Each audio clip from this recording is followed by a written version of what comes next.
नमस्कार प्रिय साथियों, स्वागत है आप सभी का डॉक्टर मुकेश पंचोली के ऑफिशियल ऐप पर। मैं आशा करता हूं कि आप सबकी पढ़ाई अच्छी चल रही होगी। चलिए पर्यावरण की सीरीज को कंटिन्यू करते हैं। पर्यावरण की सीरीज को कंटिन्यू करते हैं और क्वेश्चन एंड आंसर की फॉर्मेट में या क्विज फॉर्मेट में हम ज़्यादा से ज़्यादा टॉपिक्स को कवर करने की कोशिश करेंगे। और किस तरीके से प्रीवियस ईयर क्वेश्चंस में पिछले गत वर्षों में क्वेश्चंस आए गए, उसी के बेसिस पे हमको अंदाजा लगेगा कि आने आगे भी किस तरीके से क्वेश्चंस बन सकते हैं। ठीक है, तो चलो उसको क्वेश्चन आज की क्लास में लगभग हम 15 क्वेश्चन देखेंगे। 15 क्वेश्चन से पहले दो तीन स्लाइड्स है जिसमें मैंने दो तीन टॉपिक्स देखे हुए हैं, जैसे कि global warming potential. Global warming potential होता है कि ग्लोबल वार्मिंग होगी, जितनी भी ग्लोबल वार्मिंग हो रही है उसकी क्षमता, पोटेंशियल मतलब होगी कि क्षमता कितनी है। तो ये कार्बन डाइऑक्साइड के से कंपेयर करते हैं इसको। तो कार्बन डाइऑक्साइड का कितना होगा? वन। वन क्यों? क्योंकि यूनिट किसको माना है? कार्बन डाइऑक्साइड को। बेस किसको माना है? कार्बन डाइऑक्साइड को। तो ये ग्रीन हाउस गैस है कार्बन डाइऑक्साइड, मीथेन, ठीक है, नाइट्रस ऑक्साइड, हाइड्रोफ्लोरोकार्बन, परफ्लोरोकार्बन और सल्फर हेक्साफ्लोराइड। तो इनमें कंपैरिजन आ सकता है ग्लोबल वार्मिंग पोटेंशियल किस किस का है। तो ठीक है, तो ग्लोबल वार्मिंग पोटेंशियल इसका इसका ये इंक्रीजिंग ऑर्डर में है, यानी कि सबसे ज्यादा नुकसान पहुंचाने वाला, ग्लोबल वार्मिंग पहुंचाने वाला कौन सा है? सल्फर हेक्साफ्लोराइड, ठीक है, SF6 सबसे ज्यादा कंपेरेटिवली। और कार्बन डाइऑक्साइड का पूछ लिया जाए तो वन, ठीक है, और मीथेन सेकंड नंबर पे आ रहा है। और फिर नाइट्रस, मतलब इसका ऑर्डर आपको पता होना चाहिए, ऑर्डर आपको पता होना चाहिए, ठीक है, ऑर्डर आपको पता होना चाहिए इस तरीके से, ठीक है, ऑर्डर आपको पता होना चाहिए।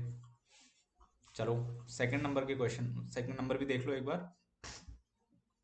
ये कह रहा है global warming potential human generated, तो इसमें फ्लोरिनेटेड गैस SF6 का ज्यादा है, नाइट्रस ऑक्साइड का, मीथेन का, कार्बन डाइऑक्साइड का। ये हमने देख लिया ग्लोबल वार्मिंग पोटेंशियल। और दूसरे नंबर पे है how much each human cost greenhouse gas contributes. तो human induced greenhouse gas के बारे में तो सबसे ज्यादा कौन हो रहा है? कार्बन डाइऑक्साइड के द्वारा सबसे ज्यादा की जा रही है, कार्बन डाइऑक्साइड के द्वारा सबसे ज्यादा 76, फिर मीथेन है, फिर नाइट्रस ऑक्साइड है, फिर फ्लोरिनेटेड गैस है, ठीक है। Human cost greenhouse gas contribution to the total emission, मतलब इसमें कितना कंट्रीब्यूशन है। तो देखो दोनों चीजें अलग है, इसमें टोटल एमिशंस के रेट में पूछा है ह्यूमन इंड्यूस्ड, और इसमें ग्लोबल वार्मिंग पोटेंशियल पूछा है। यानी कि अगर ह्यूमन इंड्यूस्ड ये ज्यादा होगा तो और ज्यादा हो जाएगा, समझ में आ रहा है। फ्लोरिनेटेड गैस सबसे ज्यादा ग्लोबल वार्मिंग पोटेंशियल है, लेकिन फ्लोरिनेटेड गैस का कंट्रीब्यूशन जो है वो कम है। क्यों? क्योंकि human induced fluorinated gases environment में कम है, ठीक है। फिर इसके अलावा एक कॉमन टर्म्स है, कभी कभी ये शायद प्रीवियस ईयर क्वेश्चन में भी पूछा हुआ है। वहां भी मैच द कॉलम, ऐसे मैच द फॉलोइंग के रूप में पूछा गया था, मैच द कॉलम के रूप में पूछा गया था, ठीक है। तो इसमें बस आपको ये देखना है कि डस्ट, फ्यूम्स और मिस्ट, डस्ट, धूल वगैरह, तो वो किस में डिफरेंस होता है? 100 माइक्रोन्स डायमीटर होता है। माइक्रोमीटर मतलब 10⁻⁻6, माइक्रोमीटर मतलब 10⁻⁻6, ठीक है। तो यानी कि ये इस टर्म्स में होता है। फिर ये सस्पेंडेड सॉलिड है, लेस देन 1 माइक्रोमीटर है। और ये लेस देन 2 माइक्रोन है, लेस देन 2 माइक्रोमीटर है, ठीक है, लेस देन 2 माइक्रोमीटर है, लेस देन 2 माइक्रो। तो ये मतलब इन जनरल ये लिक्विड ड्रॉपलेट्स है। मिस्ट क्या है? लिक्विड, लिक्विड मतलब पानी। फ्यूम्स वाला है सॉलिड, फ्यूम्स मतलब सॉलिड। डस्ट जो है दोनों का मिक्सचर है, दोनों का मिक्सचर है। और इन जनरल, ठीक है, तो ड्यू, डस्ट, फ्यूम्स और मिस्ट के बारे में आपको टेक्निकली एनवायरनमेंट की भाषा में पता होना चाहिए। इन जनरल तो आपको सब चीज़ें कॉमन ही लगेगी, डस्ट, धूल, मिट्टी, मिस्ट, ठीक है, फॉग, ये सब चीज़ें कॉमन लगेगी। लेकिन एनवायरनमेंट के टर्म्स में इनकी कोई डेफिनेशन है, वो ये है, ठीक है। इनकी साइज के अकॉर्डिंग, पार्टिकल की साइज के अकॉर्डिंग इनको क्लासिफाई किया हुआ है, ठीक है। चलो अब अपन अपने क्वेश्चंस की स्टार्ट कर देते हैं। फर्स्ट नंबर का क्वेश्चन है, ये 51 इसलिए क्योंकि जहाँ से स्क्रीनशॉट लिया गया है वो किसी पेपर में से पूछा गया है, किसी ना किसी पेपर में, चाहे किसी भी PCS का पेपर हुआ हो, या UGC नेट का पेपर हुआ प्रीवियस ईयर का, या फिर UPSC का पेपर हुआ हो। तो ये इसलिए डायरेक्टली वहाँ से स्क्रीनशॉट लिया हुआ है। फर्स्ट नंबर का क्वेश्चन पूछो, national institute of disaster management, राष्ट्रीय आपदा प्रबंधन संस्थान कहाँ पर स्थित है? सिंपल क्वेश्चन है। राष्ट्रीय आपदा प्रबंधन संस्थान कहाँ पर स्थित है? A Poona, B Lucknow, C new Delhi, या फिर D चंडीगढ़। आपको बताना है कहाँ पे है। तो ये फैक्ट बेस्ड क्वेश्चन होते हैं। आपको पता है तो डायरेक्टली टिक कर दीजिए, नहीं पता है तो पेन एंड पेपर लेके रखिए और उसको नोट डाउन कर लीजिए, सिंपल है सच। तो राष्ट्रीय आपदा प्रबंधन संस्थान अपना कहाँ पर है? जी बिल्कुल, न्यू दिल्ली, न्यू दिल्ली में है, न्यू दिल्ली में है। और ये इसका ऑप्शन है 3। NGT का मैंने लास्ट क्लास में बताया था, लास्ट टू लास्ट क्लास में, तो आप बता दीजिए NGT का कहाँ पर है, कमेंट सेक्शन में बता दीजिएगा। नेशनल ग्रीन ट्रिब्यूनल, ठीक है, राष्ट्रीय हरित प्राधिकरण का हेडक्वार्टर प्रमुख बेंच कहाँ पर लगती है? सेकंड नंबर के क्वेश्चन पर आ जाओ। निम्नलिखित में से कौन सी भूकंप तरंगे सबसे पहले सीस्मोग्राफ पर दर्ज होती है? सबसे पहले सीस्मोग्राफ पर कौन सी भूकंप की कौन सी तरंगे दर्ज होती है, ये भी आपको बताना है भाई, ये भी आपको बताना है। ठीक है, ये भी आपको बताना है कि कौन सी होती है। ऑप्शंस देख लो जब तक। ठीक है, ये भी आपको बताना है कि कौन सी होती है। ठीक है, तो एक होता है पी तरंग, तरल, रेली वेव्स, एस वेव्स, या फिर नन ऑफ दीज। तो सबसे पहले पी वेव्स होती है, क्योंकि P wave solid liquid gas तीनों में चल सकती है, इसलिए सबसे पहले यही आएगी। सॉलिड लिक्विड गैस तीनों में आ सकती है, इसलिए यही आएगी। जबकि एस जो वेव होती है वो सॉलिड में ही चल सकती है, केवल एस वेव केवल सॉलिड में चल सकती है, इसलिए ये सब जगह नहीं आ पाती, इसलिए इसको टाइम लगता है चलने में। जहाँ पर गैप आ जाएगा तो वहाँ वहाँ पे कैसे चलेगी। फिर एक वेव यूं चलती है, ठीक है, ऊपर नीचे ऊपर ऊपर ऊपर नीचे होके चलती है, और एक वेव ऐसे ऐसे करके चलती है। ठीक है, ऐसे ऐसे करके चलती है, ऐसे ऐसे करके चलती है। ठीक है, ऐसे ऐसे करके चलती है। ठीक है, तो दोनों वेव्स अलग अलग तरीके से चलती है, ऐसे ऐसे धक्का मार के चलती है, और एक ऐसे ऊपर नीचे होके चलती है। ठीक है, पी और एस वेव्स, पी और एस वेव्स। ठीक है, दोनों वेव्स किसकी है? अर्थक्वेक, भूकंप से संबंधित है। सेकंड का आंसर हो जाएगा ए। थर्ड नंबर का क्वेश्चन आ जाओ। निम्नलिखित में से कौन सा प्रोटोकॉल, प्रोटोकॉल्स के वाला वीडियो इंपॉर्टेंट है। प्रोटोकॉल सम्मेलन ओजोन परत के क्षरणकारी पदार्थों से बचाव से संबंधित है। ठीक है, ओजोन प्रोटेक्शन का कितनी बार पूछ लिया, बता दिया है। ओजोन का कितनी बार बता दिया, ना बेसल है, ना नगोया है, ना एजेंडा 21 है, ना वियना है, तो फिर कौन सा है? अरे भैया, इनमें से एक तो होगा, चारों ही मना कर दिए, एक तो है ही, तो बताओ कौन सा है। बेसल सम्मेलन, नगोया प्रोटोकॉल, एजेंडा 21 या फिर वियना सम्मेलन। बेसल तो hazardous movements of hazardous waste से संबंधित है, ये तो हजार्डस वेस्ट अपशिष्ट। नागोया, ये तो अपने बायोडाइवर्सिटी से संबंधित है, जैव विविधता से संबंधित है। एजेंडा 21 अर्थ समिट है, ये तो अर्थ समिट है, अर्थ समिट है, तो वियना ही बचा। वियना बचा, वियना वियना वियना, बिल्कुल वियना करेक्ट आंसर है इसका, डी, वियना प्रोटोकॉल। मॉन्ट्रियल भी इसका है ओजोन से बचाने के लिए, फिर इसका अमेंडमेंट हुआ क्योटो में, की गाली। ठीक है, तो ये सब ध्यान रखना, प्रोटोकॉल्स बहुत इंपॉर्टेंट है। फोर्थ नंबर के सवाल पे आ जाओ। भारत में किस वर्ष केंद्रीय प्रदूषण नियंत्रण board, central pollution control board की स्थापना हुई?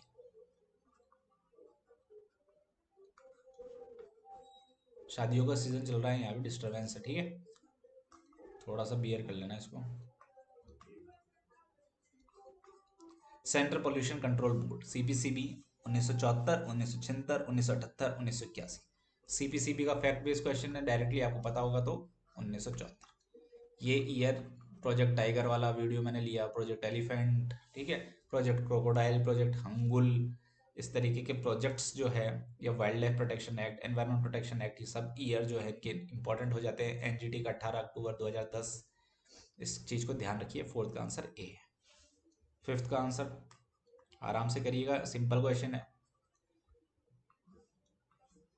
ओजोन के बारे में सही है, निम्नलिखित में से कौन सा कथन ओजोन के बारे में सही है? ओजोन के बारे में बात कर रहा है, ओजोन के बारे में बात कर रहा है।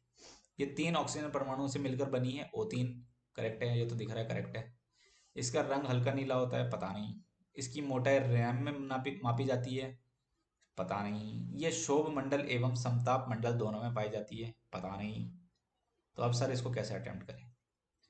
इतना पता है कि ये 3 ऑक्सीजन परमाणु से मिलकर बनती है, तो वन तो हो गई, तो वन तो सब में है, वन तो सब में है, तो क्या करें। चलो सेकंड नहीं पता, थर्ड, इसकी मोटाई रैम में नापी जाती है। हाँ, मैंने एनसीईआरटी में कुछ कुछ पढ़ा था। ठीक है,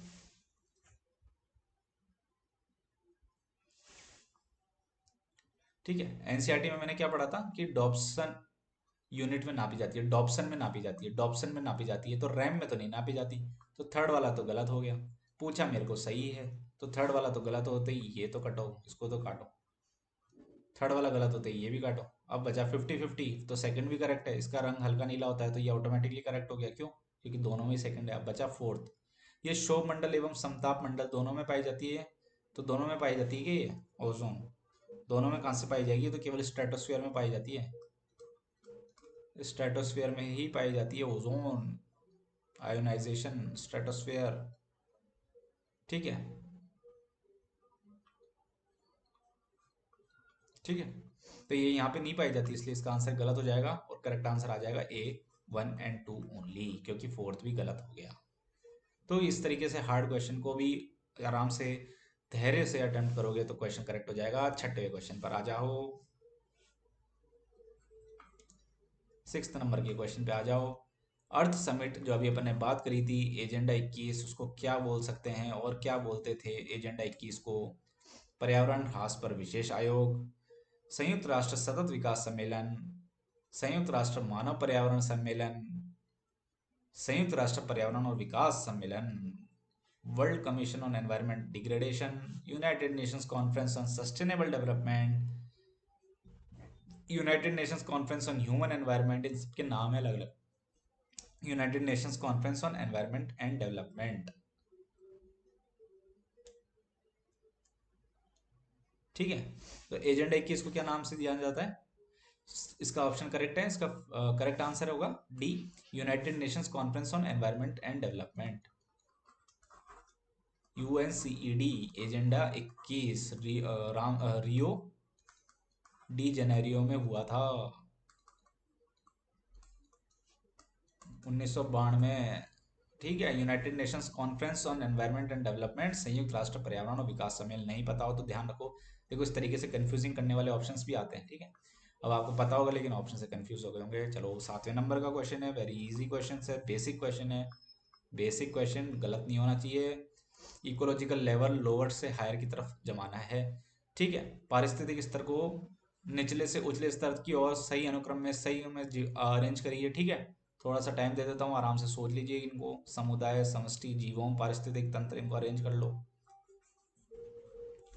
इनको अरेंज कर लो, इनको अरेंज कर लो।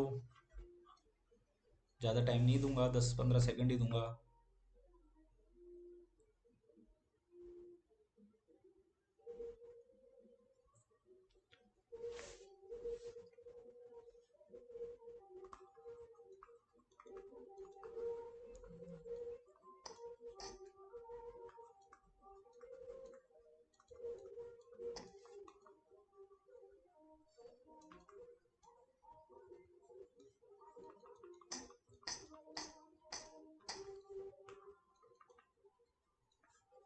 ये लो आंसर, मैच कर लो।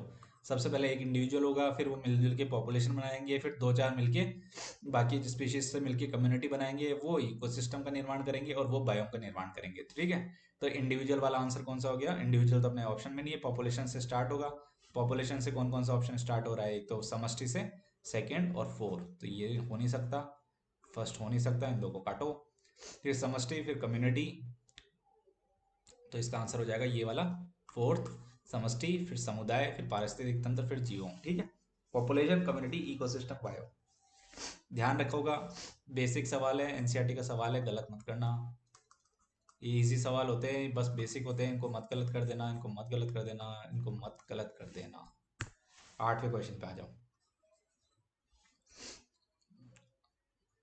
अकार्बनिक पदार्थों के ऑक्सीकरण से ऊर्जा प्राप्त करने वाले जीव कहलाते हैं। सिंपल डेफिनेशन है सच, सिंपल डेफिनेशन है सच एनवायरनमेंट की, organisms that obtain energy from oxidation of inorganic compounds are called. ऐसे अकार्बनिक पदार्थों के ऑक्सीकरण से ऊर्जा प्राप्त करने वाले जीव कहलाते हैं, क्या कहलाते हैं? क्या उन्हें स्वयंपोषी बोलते हैं? क्या कीमोलिथो कीमोलिथो ऑटोट्रॉफ बोलते हैं? क्या उनको परजीवी बोलते हैं? क्या उनको हेटरोलिथोट्रॉफ बोलते हैं? तो आपको परजीवी पे, जनरल परजीवी दूसरे आश्रय तत्व है, हाइड्रोलिथोट्रॉफ पानी में रहते हैं, तो इन दोनों से आपको कंफ्यूजन नहीं होना है। आपको कंफ्यूजन रहेगा ए और बी में, 50-50 आपका करेक्ट होना चाहिए अगर ए और बी में से आपका एक आंसर है तो। अब ऑटोट्रॉफ होते हैं वो तो ऑर्गेनिक से लेते हैं इन जनरल, या फिर सूर्य की किरणों से ही एनर्जी जनरेट करते हैं, लेकिन यहाँ बोल रहा है अकार्बनिक पदार्थों से। तो अकार्बनिक पदार्थों से कौन करता है? कीमोलिथो ऑटोट्रॉफ, नाम भी केमिकल से निकला हुआ है, केमिकल लिथो और ऑटोट्रॉफ, ठीक है। ऑटोट्रॉफ तो है ही, ऑटोट्रॉफ मतलब ऑटो खुद से, ट्रॉफिक मतलब खाना, खुद से खाने बनाने वाले, लेकिन ये केमिकल्स या इनऑर्गेनिक कंपाउंड से बनाते हैं, इसलिए इनके पीछे लग गया कीमोलिथो ऑटोट्रॉफ। तो इसका करेक्ट आंसर हो जाएगा बी ही, ठीक है। बी, आराम से करो, डेफिनेशन बेस्ड क्वेश्चन है, गलत मत करो। 9th क्वेश्चन पे आ जाओ, सिंपल क्वेश्चन है, भूमंडलीय तापन का कारण है सिंपल। भूमंडलीय तापन का क्या कारण है? क्या कार्बन डाइऑक्साइड में कमी, कार्बन डाइऑक्साइड में वृद्धि, वनों में वृद्धि, इनमें से कोई नहीं। तो वनों में वृद्धि, ये तो कैसे हो सकता है भैया, इनमें से कोई नहीं, अभी तो मिला ही नहीं। कार्बन डाइऑक्साइड में वृद्धि या कार्बन डाइऑक्साइड में कमी, सिंपल कार्बन डाइऑक्साइड में वृद्धि। वृद्धि होगी तभी तो ग्लोबल वार्मिंग बढ़ेगी। क्यों? क्योंकि ये अल्ट्रावायलेट रेस को, पैराबैंगनी किरणों को रोक लेती है, सूर्य को वापस निकलने नहीं देती, और इस प्रकार से एटमॉस्फेयर जो है, जो कार्बन डाइऑक्साइड एक ग्लोबल ग्रीन हाउस गैसेस का बना हुआ है, वो टेम्परेचर को मेंटेन करता है। सिंपल एज सच, नाइन्थ का बी।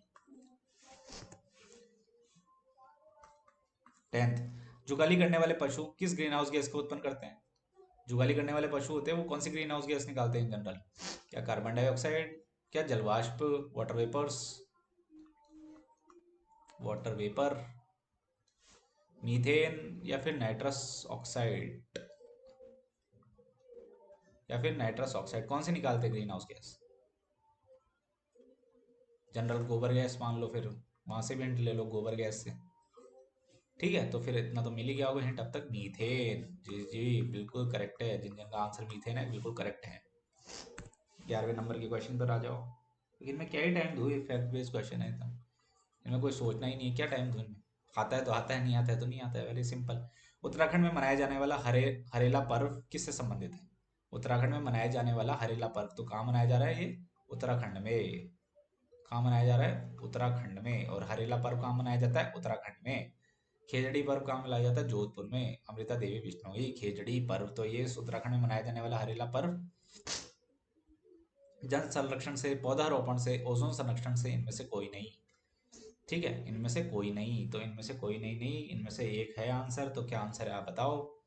ओजोन संरक्षण को ज़्यादा लेना देना नहीं है इस पर्व को, इन दोनों में से एक है। तो इन दोनों में से एक, हरेला, हरेली, पेड़ पौधों से इन जनरल गैस कर सकते हैं, थोड़ा सा लॉजिक लगा सकते हैं, तो ये पौधारोपण से संबंधित है। ठीक है, 11वें का आंसर हो जाएगा बी। 12वें के क्वेश्चन पे आ जाओ। ओजोन परत किन हानिकारक किरणों को अवशोषित करती है? बिल्कुल सिंपल, किन से बचाती है ओजोन लेयर? किन से बचाती है? सूर्य की कौन सी लेयर से बचाती है?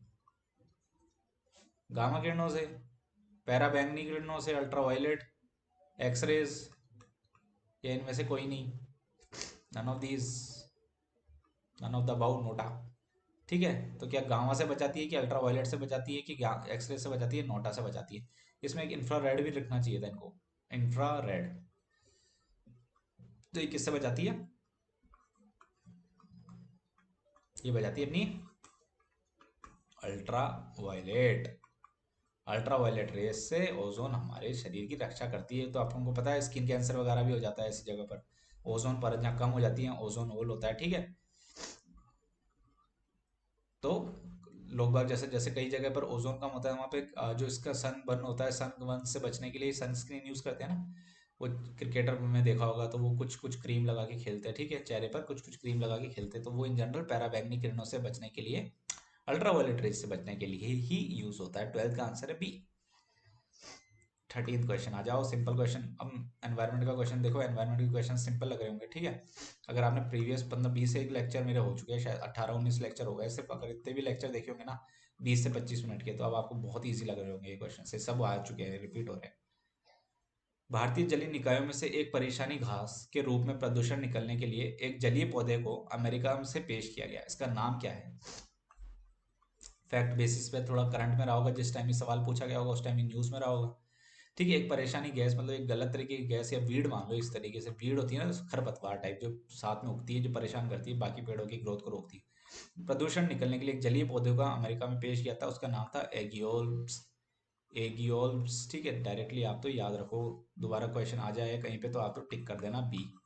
ठीक है, इस एक क्वेश्चन को मैं थोड़ा सा आउट ऑफ द सिलेबस मान के चलूंगा, तो ये मान के चलता हूँ कि एक गलत हो सकता है आपका यहाँ पे। ठीक है, एक गलत हो सकता है यहाँ पे, एक गलत हो सकता है। ठीक है, चलो 14 नंबर का क्वेश्चन आओ। कौन सी सरकार ने, कौन सी गवर्नमेंट ने मो सरकार कैंपेन चालू किया? मो सरकार कैंपेन, कौन सी सरकार ने, पर्यावरण संबंधित कौन सी सरकार ने ये कैंपेन चालू किया है? ये कैंपेन कौन सी सरकार ने चालू किया है? मो सरकार। वेस्ट बंगाल, त्रिपुरा, नागालैंड, उड़ीसा, करंट का पार्ट है। ठीक है, आता है तो ठीक है, नहीं आता है तो या तो स्किप करो या तो तुक्का मारो, जैसे आपने क्वेश्चन अटेम्प्ट किया है। मो सरकार है अपना उड़ीसा का। Correct option is D. कोई इसमें लॉजिक नहीं लगाना ज़्यादा, आपको पता है तो ठीक है, नहीं तो गलत हो जाएगा। थोड़ा बहुत एनवायरनमेंट में रुचि रखते हैं जिनका, उनका सही हो जाएगा। इसको एक क्वेश्चन को जरूर मैं मान सकता हूँ कि चलो ये भी एक क्वेश्चन गलत हो सकता है, ठीक है। तो स्कोरिंग में दो गलत मान सकता हूँ कि दो गलत होंगे आपके अभी तक। और ये सबसे इजी क्वेश्चन, आखिरी क्वेश्चन है आज का। मॉन्ट्रेक्स रिकॉर्ड किसका रिजल्ट है? खतरे में स्थित विदेशी प्रजातियां, खतरे में स्थित वन्य प्रजातियां, मानव जनित गतिविधियों के तहत खतरे में जलीय स्थान, या इनमें से कोई नहीं। हिंट दे दूं तो थोड़ा सा रामसर से संबंधित है। 1971 ईरान, इससे ज्यादा हिंट नहीं मिलेगा। रामसर से संबंधित है, आर्द्र आर्द्र भूमि से संबंधित है। तो इसका करेक्ट आंसर हो जाएगा जी नहीं, ए भी नहीं, बी भी नहीं, डी भी नहीं। करेक्ट आंसर है सी, मानव जनित गतिविधियों के तहत खतरे में जलीय स्थान, और 75 रामसर साइट्स भी कवर कराई हुई है मेरी। तो अब आपने इसका करेक्ट आंसर मार्क कर दिया होगा सी। तो आई होप कि 15 क्वेश्चन हुए होंगे, 15 में से आपके वो दो अगर हुए तो आपका स्कोर 13 आउट ऑफ 15 आना चाहिए। तो जिसका 11 इससे कम आ रहा है, 11 से कम, तो भैया रिवाइज करो अच्छे से। सिंपल क्वेश्चन से आपकी गलत नहीं होने चाहिए, रिवीजन करो अच्छे से अगर 11 से कम आ रहा है तो। और जिसके 13 या 13 से ऊपर है वो ठीक चल रहे ट्रैक पे, आप भी कंटिन्यू रखो अपनी प्रैक्टिस को, ठीक है। चलो, करंट अफेयर्स पढ़ते रहो, इसी तरीके से तैयारी करते रहो, आपका सिलेक्शन निश्चित है। जय हिंद, जय भारत। Keep practising.